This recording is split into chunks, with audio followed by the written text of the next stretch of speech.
அயோத்தியில் உள்ள ராமர் கோயிலுக்கு ஒரு வழியாக பூஜை பண்ணியாச்சு.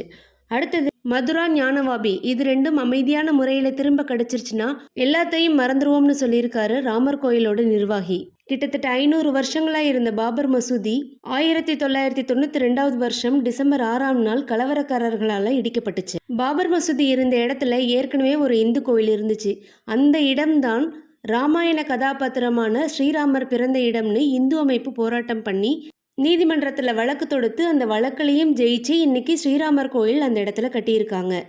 அந்த கோவில் கட்டப்பட்டு ஜனவரி 22ஆம் தேதி தான் கும்பாபிஷேகம் நடந்துச்சு. அது கும்பாபிஷேகம் நடந்து சில நாட்கள் தான் ஆகுது.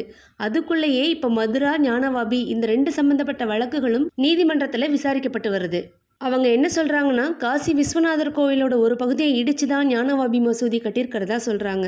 அது மட்டும் இல்லாமல் மதுரான்றது கிருஷ்ணர் பிறந்த இடம், அந்த இடமும் தங்களுக்கு திரும்ப வேணும்னு சொல்கிறாங்க.